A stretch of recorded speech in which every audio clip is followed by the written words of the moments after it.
안녕하십니까, 이중구 소장입니다. 이번 시간에는요, 기업 밸류 프로그램 발표 이후에요, 업종 대표 대형주 중심의 저 PBR에서 중소형 저 PBR주로 매기가 확산될 가능성이 높은 이유와 유망 종목에 대해서 알아보도록 하고요. 또한요, 반도체 후공정 장비주 중에서요, 이 고대역폭 메모리 관련 종목에 대해서 분석하는 시간을 갖도록 하겠습니다. 먼저요, 주말 새벽에 마감된 미국 증시를 보면요, 다우지수는 0.1% 상승한 반면에 나스닥 지수는 0.2% 약보합이죠. 혼조세로 마감이 된데요. 지난 한 주 동안에 조기 금리 인하가 늦춰질 수 있다는 우려에도요, 이 엔비디아의 호실적으로 인해서 지난 한 주 하락한 한 주만에요, 상승으로 전환됐죠. 다우지수가 1.3%, 나스닥이 지난 한 주 동안에 1.4% 하면서 이 미국 같은 경우는 다우지수, S&P 500 지수, 그리고 우리가 관련이 큰 필라델피아 반도체 지수 등이 역사적 신고가를 계속적으로 경신을 하고 있고, 그 속에서 유럽, 아시아 주요 증시도 사상 최고가 돌파가 이어지고 있죠.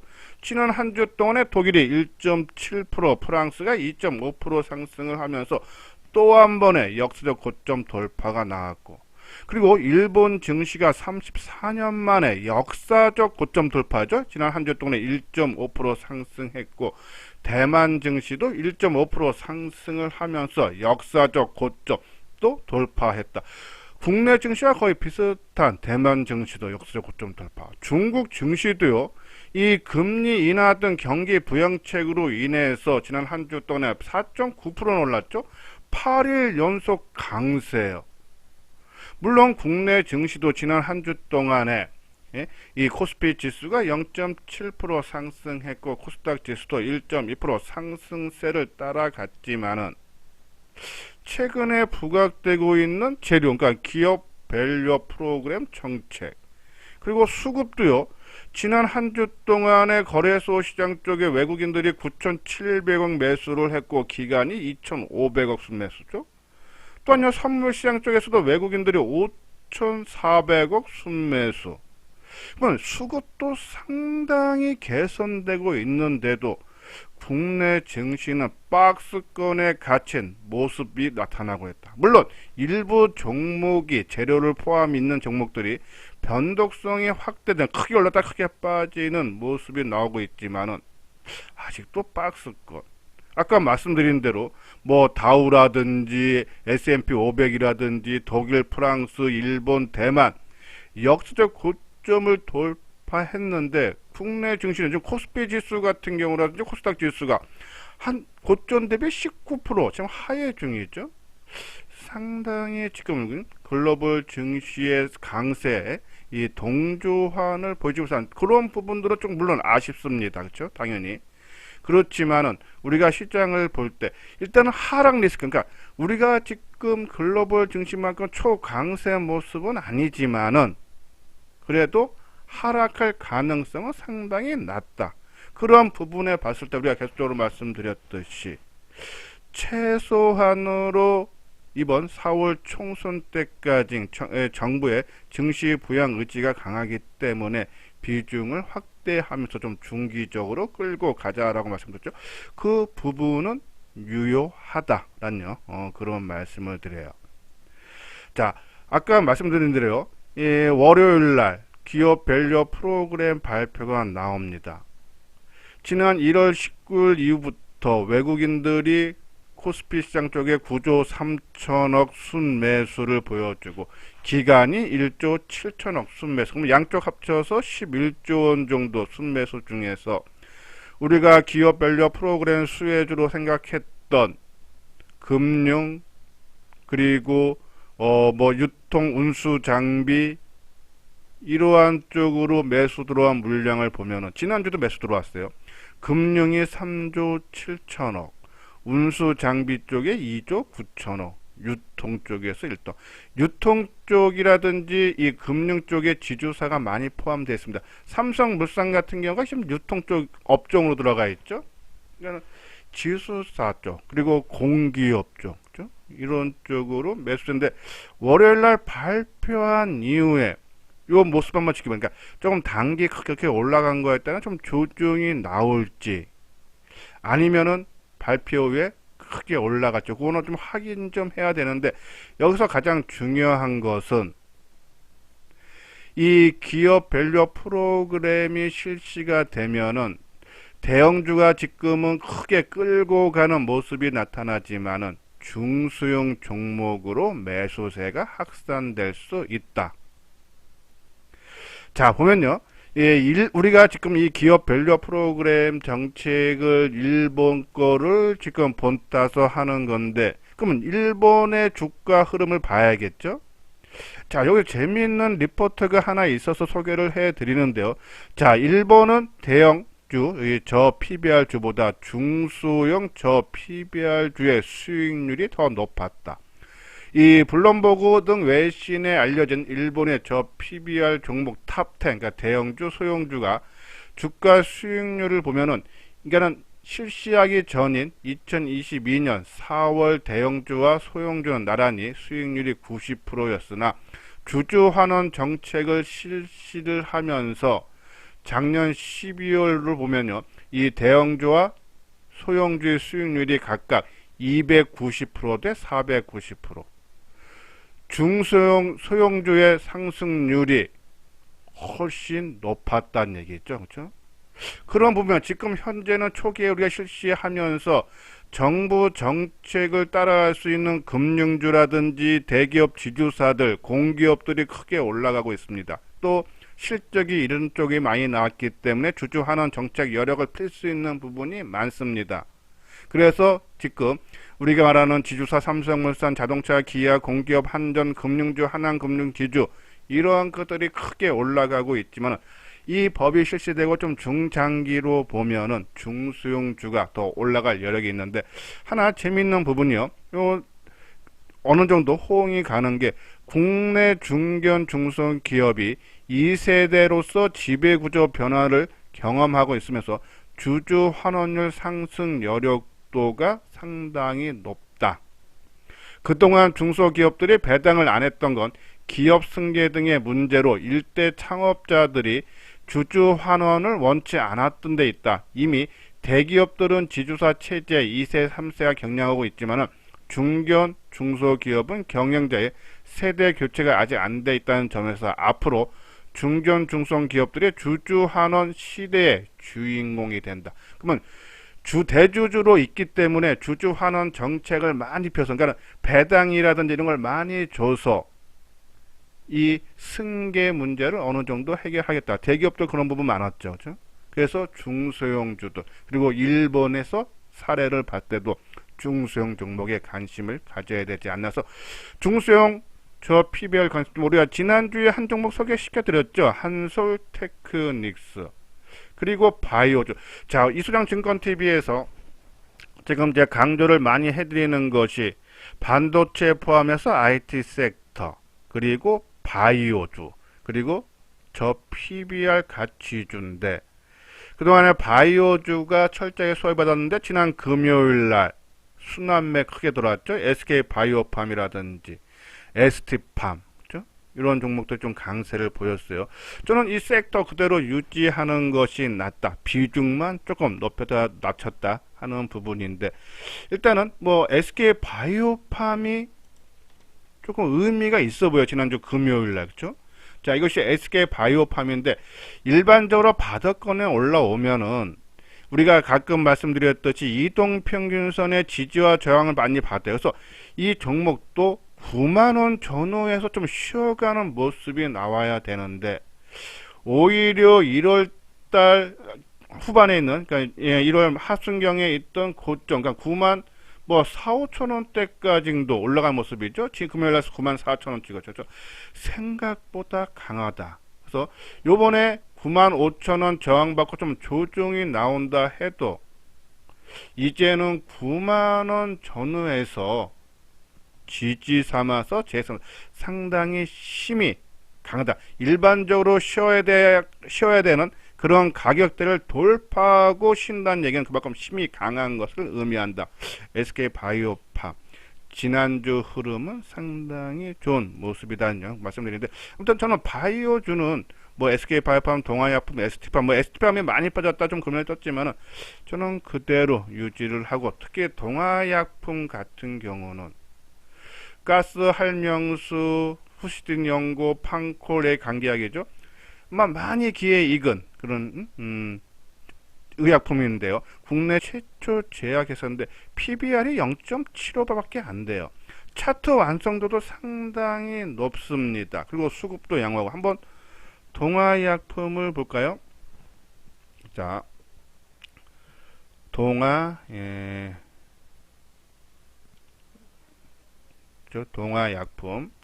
자, 뭐 바닥권이기 때문에 크게 우려된 사항도 없고, 또 수급도 최근에 개인들의 매도세가 좀 두드러지고 외국인 매수가 유입돼. 근데 이게 좀 실적 발표, 지금 이제 4분기 업종 대표주는 대형주들은 거의 다 발표했고 중소형 종목들의 실적 발표를 앞두고 있는데, 얘가 2분기, 3분기 실적이 좀 예상보다 좀 덜 나왔죠? 한번 볼까요? 그렇죠? 1분기에 122억이었는데 2분기에 55억, 3분기 27억, 그러니까 4분기 진짜 실적 발표 안 했는데 좀 이게 부진할 걸로 시장이 바라보는 것이 아닌가. 그래서 주가가 좀 떠야 될 자리에서 못 뜨는데, 저는 오히려 실적 발표가 만약에 부진하게 나와서 주가가 좀 흔들린다면 좀 매수 관점으로 접근해야 된다. 동아약품이 지난해 베트남 약국 체인점이죠. 중소형 파마를 인수해서 아마 좀 매출에는 실적이 좀 좋아질 겁니다. 그런 부분에서 이번 4분기 만약에 실적이 부진해서 지금 못 가는 모습이라면, 실적 부진으로 해서 주가가 못 간다면 저는 발표 전으로 조금 비중을 높여가달라는 그런 말씀을 드려서, 일단 시장은 이 저 PBR주는 지금 이제 대형주 강세지만은 중소형 종목에 관심 갖고 가서 한솔테크닉스는 동아약품 등으로 관심 갖고. 자, 그리고 지난 금요일 장 마감 이후에 한국전력이 실적 발표를 했는데 시장 예상치를, 추정치를 상회하는 1조 8천억 대인가요? 상당히 좋게 나왔어요. 근데 주가가 이미 많이 좀 올라간 부분과, 우리가 좀 뒤에서 다시 또 설명을 해드리겠지만 좀 많이 올라간 종목을 과연 따라 사야 되느냐 아니면 보다는 저는 그냥 있는 물량만 좀 더 끌고 가는 것이 좋다라는 말씀이고, 새롭게 출발하는 종목, 좀 시간이 걸리더라도 좀 리스크가 적은 그런 종목으로 편입을 해달라는 그런 말씀을 드립니다. 자, 여기 아래 안내문, 그러니까 회원모집 문의 있죠. 맨 뒤에 자세하게 써놨으니까요. 관심 있는 분들 참고를 해 주시기 바랍니다. 최근에 이제 이소장 증권 TV에서 거의 뭐 한 주에 한 종목 정도 소개를 해드리고 있는데, 자, 솔루엠, 우리가 지난번에 말씀드렸듯이 삼성전기에서 분사를 해서 설립된 전자기기 부품 개발 업체인데, 지난주 목요일 금요일 변동성이 상당히 컸어요. 미국 기업이 인수 작업 착수했다라는 소식이 전해졌죠. 그래서 아침에 높게 목요일날 출발했다가 회사 측에서 부인하면서 다시 밀리는 모습인데, 근데 이 내용을 한번 보면요, 이 매각권은 지금 진행 중에 있는 것은 맞다. 이건 내용 보면요, 이 M&A 시장에 솔루엠이 등장을 하면서 이 A사, 그러니까 요번에 기사에 나왔던 미국 기업입니다. 뿐만 아니라 미국의 재무적 투자자들도 인수 의사를 밝힌 것으로 알려졌다. 솔루엠은 매각 주관사, 그러니까 매각을 하려고 하는 거죠. 도이치뱅크를 통해서 A사를 포함한 인수 희망자들에게 티저레터, 그러니까 투자 안내문을 발송을 하고 우선 협상 대상자를 선정할 예정이다라는 그런 말씀이죠. 증권가에서는 경영권을 포함해서, 이것이 가장 중요해요. 솔루엠의 기업 가치를 2조에서 2조 5천억 대인데 지금 시총이 1조 4천억 정도죠. 그러면 경영권 프리미엄 20-30%를 포함한다 해도 주가는 더 올라갈 여력이 있다라고 보시고, 또 실적 부분도 뭐 계속적으로 좋아진대서 솔루엠, 그죠? 어느 정도 매각이 가시화되거나 아니면 그것이 부각될 때까지는 조금 끌고가 된다. 만약에 안 된다 해도 기업 실적이 뒷받침이 돼주는 기업이기 때문에, 그죠? 뭐 상관없다 해서, 자, 이날 목요일 날 아침에 플러스 5%로 출발해서 8%까지 바로 올라갔다가 부인 공시 나오면서 보합까지 밀렸다가 뭐 2% 끝났는데, 금요일 날도 주가 변동성 장중 한때 4.8% 올랐죠. 근데 매각권은 진행 중인 것은 맞습니다. 아까 기사에 봤듯이 그런 부분이면 뭐 주가가 크게 올라간 상태면 부담이 되는데, 예. 자, 뭐 올라간 폭이 없기 때문에 저는 조금 더 보유를 해달라는 그런 말씀을 드립니다. 자, 그리고 지난주에 말씀드렸던 한솔테크닉스 저 PBR 중소형 종목으로 관심을 가져달라는 말씀드렸죠. 이 삼성 쪽의 회사인데, 그죠? 그러니까 이병철의 큰 딸, 그죠? 큰 딸이 있는 삼성가죠. 한솔그룹 계열 전자부품 업체인데, 지난주에 박스권 목요일날 돌파한 이후에 하루 만에, 그러면 어제 대밀렸다. 그러면 이제 이 종목 같은 경우 우리가 이제 지난주 소개를 해드리면서 PBR이 0.7배가 안 된다고 했어요. 뭐 0.67 뭐 이렇게 되는데, 배당 기준일을 이번 3월 30일로 변경했죠. 그리고 요번에 보통주 100원, 그래서 시가 배당률이 한 1.46% 정도 된다라고 나왔는데, 기업 실적도 좋고, 그죠? 그리고 저 PBR 주고, 그러면은 중소형 종목으로, 그죠? 우리가 관심은 가져볼 필요가 있다. 근데 우리가 설명을 해드리고 한번 크게, 그렇죠? 장중에 7.6%까지 올라갔다가 약간 대밀리는데, 이제 이런 종목 내가 이제 매수를 해서 중장기로 뭐 끌고 갈 사람이면은 크게 훼손되는, 그죠?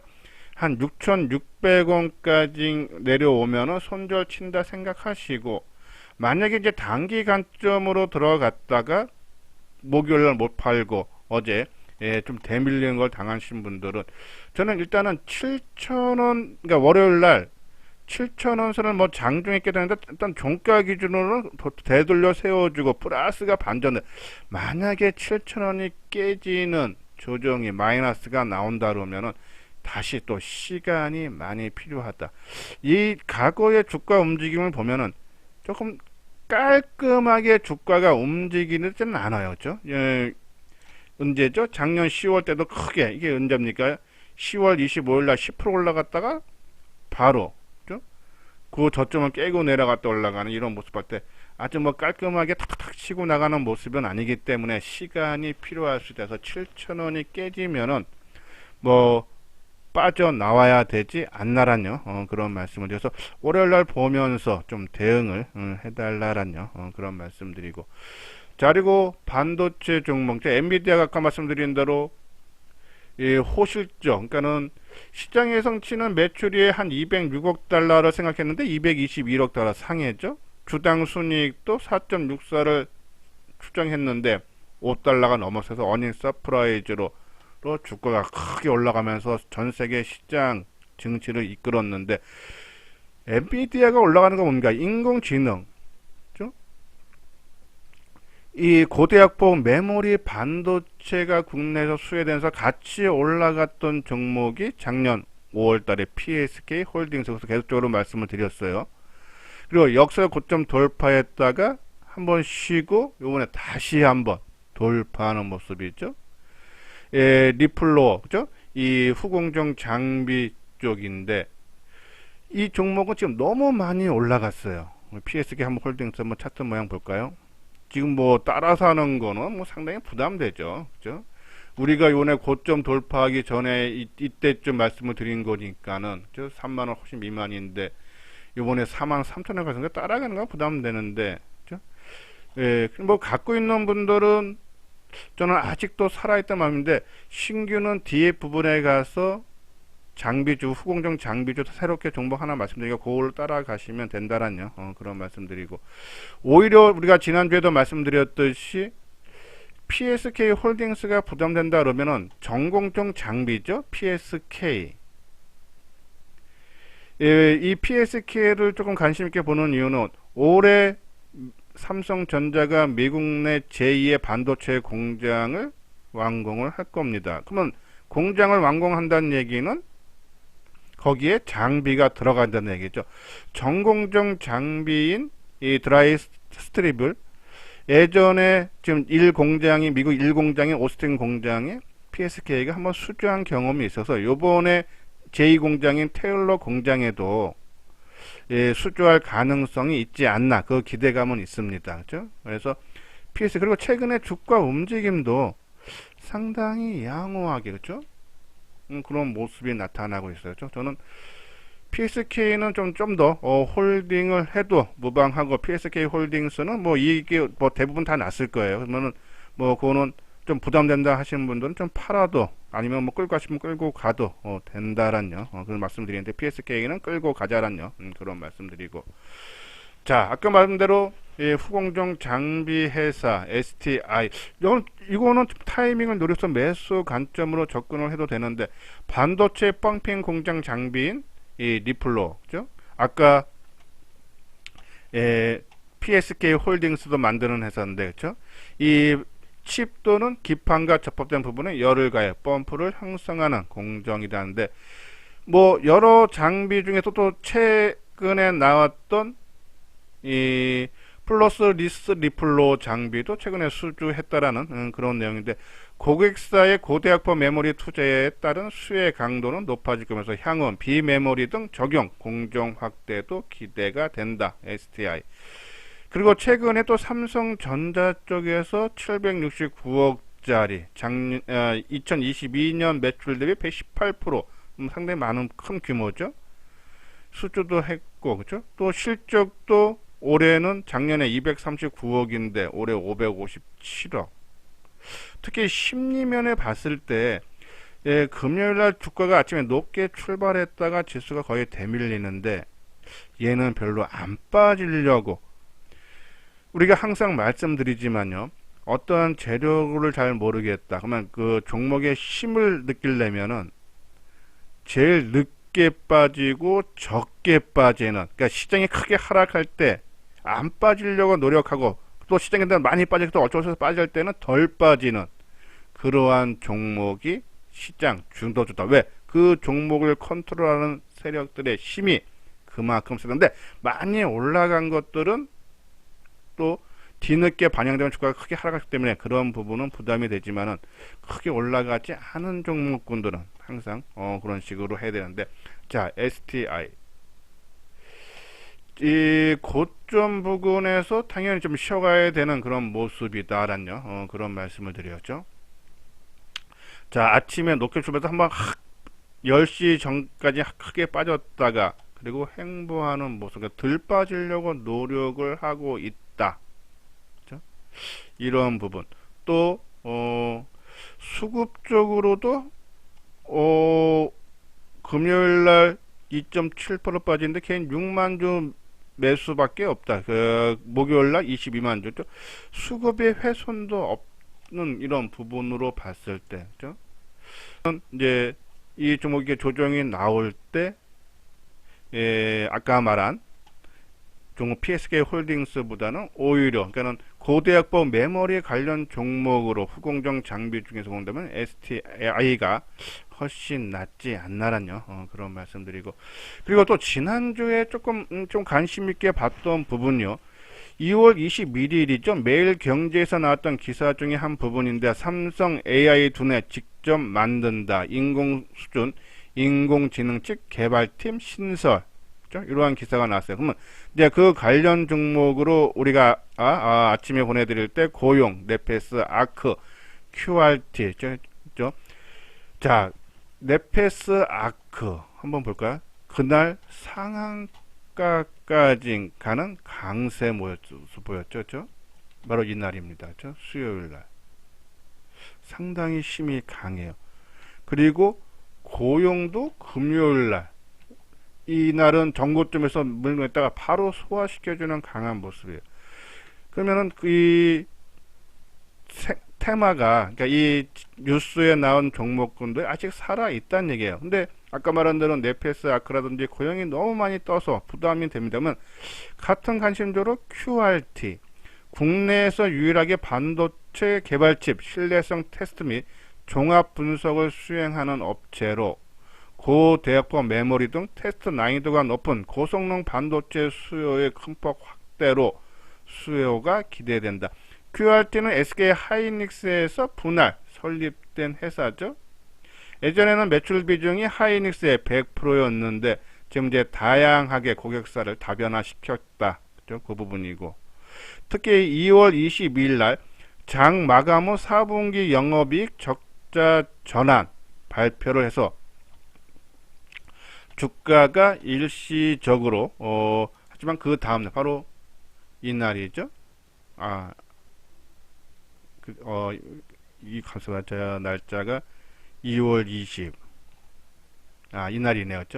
2월 20날 장중액 7% 올랐다가 장마감 실적 발표하면서 그 다음날 5.8%. 근데 그거를 회복시켜주는 힘이 강하다. 물론 금요일날 좀 변동성이 컸어요. 고점이 12.2%, 그리고 저가가 마이너스 1.8% 하락. 그죠? 변동성이 크죠. 근데 이런 거는 선수들, 그러니까 내가 손절 자신 있다는 부분은 아까 말한 대로 고용이라든지 네페스 아크의 주가 흐름을 보면서 QRT를 좀 단기적인 관점으로만 접근을 해야 되지 않나. 아까 4분기 실적은 부진했지만 올해는 그죠? 한 128억 실적이 크게 성장이 된다라는 부분인데, 뭐 그런 부분보다는 아까 말씀드린 대로 삼성에서 인공지능 칩 개발에 따른 관련 종목으로 부각이 된다면 같은 종목 네페스 아크라든지 고용의 움직임을 보면서 철저하게 좀 많이 떴기 때문에 단기적인 관점, 그거 자신 없는 분들은 손을 대지 말고 오히려 바닥권에서 서서히 걷어가는, 아까 중소형 저 PBR 종목, 이런 종목군들을 조금씩 걷어가는 것이 낫다라는 그런 말씀을 드립니다. 자, 요건요 현대투자 유료원 안내예요. 한번 내용 읽어보시고 관심 있는 분들 요 아래 핸드폰 번호로 연락을 주시면 되겠습니다. 예, 이것으로써요 이수장증권TV를 마치도록 하겠습니다. 끝까지 시청해 주신 분들 좋아요 구독 꼭 눌러주시기 바랍니다.